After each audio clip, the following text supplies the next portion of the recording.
जय गुरुदेव, जय श्री राम। आप सभी का स्वागत है आप सभी के अपने चैनल बाबा नीम करोड़ी महाराज पर। हम सभी पर बाबा महाराज सदैव अपना आशीर्वाद बनाए रखें, इसी कामना के साथ बढ़ते हैं आज के क्रमांक की ओर। मित्रों, आज के क्रमांक का विषय यह है कि हमारे छोटे छोटे प्रयास या सहयोग से हमारा जीवन तो सुखमय और सफल बनता ही है, हम दूसरों के जीवन में भी खुशियां ला सकते हैं। अब बिना समय गवाए बढ़ते हैं आज के क्रमांक की ओर। मित्रों, बाबा महाराज ने अपने जीवन को सफल बनाने के साथ साथ दूसरों के जीवन में भी खुशियां कैसे लाएं, यह बात उन्होंने अपने हर एक संदेश में बताई है। बाबा महाराज कहते हैं कि मनुष्य के जीवन में उतार चढ़ाव तो आता ही रहता है। उतार चढ़ाव तो जीवन के अंग हैं। कभी मनुष्य का अच्छा समय आता है तो कभी उसे अनेकों कठिनाइयों का सामना करना पड़ता है। इस कष्ट भरे समय में भी धैर्य का साथ देते हुए अपने साथ साथ दूसरों का भी साथ देते हैं तो हमारे जीवन की मुश्किलें कब समाप्त हो जाती हैं हमें पता भी नहीं चलता।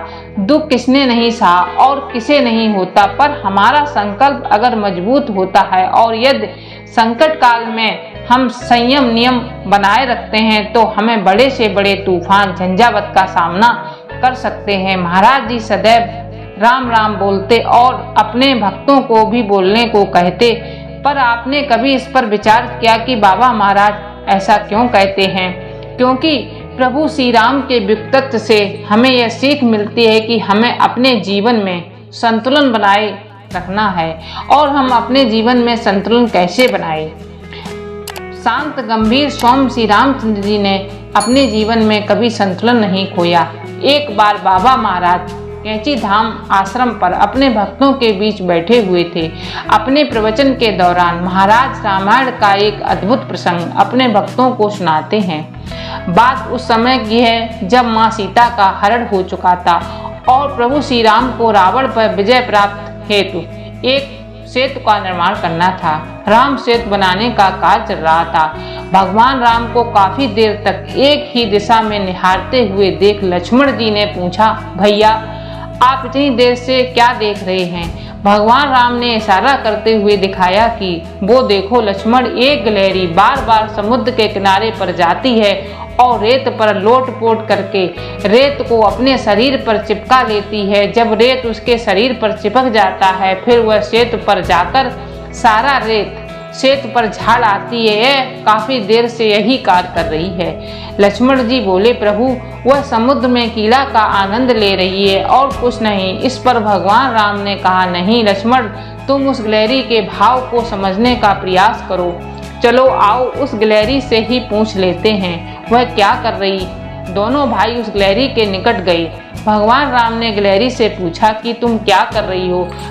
तो गिलहरी ने जवाब दिया कि प्रभु बस इस पुण्य के काम में मैं योगदान दे रही हूँ। भगवान राम को उत्तर देकर गिलहरी फिर से अपने कार्य के लिए जाने लगी तो भगवान राम ने टोकते हुए कहा कि तुम्हारे रेत के कुछ कर डालने से क्या होगा? गिलहरी बोली, प्रभु आप सत्य कह रहे हैं। मैं इस सृष्टि की सबसे लघु प्राणी होने के कारण इस महान कार्य हेतु और कर भी क्या सकती हूँ और मेरे कार्य का मूल्यांकन भी क्या होगा? प्रभु मैं यह कार्य किसी आकांक्षा के लिए नहीं कर रही हूँ।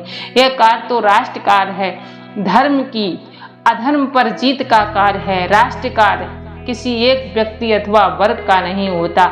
जितना कार्य वह कर सके वह सब समाज, देश और हर व्यक्ति के लिए होता है। जितना कार्य अपनी सामर्थ्य के हिसाब से कर सके उसमें सभी का हित होता है। यह कार्य आत्मसंतुष्टि के लिए है। प्रभु मुझे इस बात का खेद अवश्य है कि मैं सामर्थ्यवान एवं शक्तिशाली प्राणियों की भांति सहयोग नहीं कर सकती। भगवान राम गिलहरी की बात सुनकर भाव विभोर हो उठे। भगवान राम ने उसे छोटी सी गिलहरी को अपनी हथेली पर बिठा लिया और उसके शरीर पर प्यार से हाथ फेरने लगे। प्रभु श्री राम का स्पर्श पाते ही गिलहरी को जीवन धन्य हो गया। इस पर बाबा महाराज अपने भक्तों से कहते हैं कि संकट काल में जितना भी हो सके, जैसा सामर्थ्य हो उसके अनुसार दूसरों के काम में आना चाहिए। जरूरी नहीं कि सभी वीर हनुमान की तरह बली हों या अंगद की तरह सामर्थ्यवान। हर कोई धनाढ्य नहीं हो सकता, लेकिन अपनी स्थिति के अनुसार सहयोग अवश्य करें। अपने जीवन के साथ दूसरों के जीवन को भी खुशियों से भर दें। मित्रों, आशा करते हैं यह जानकारी आपके लिए महत्वपूर्ण होगी।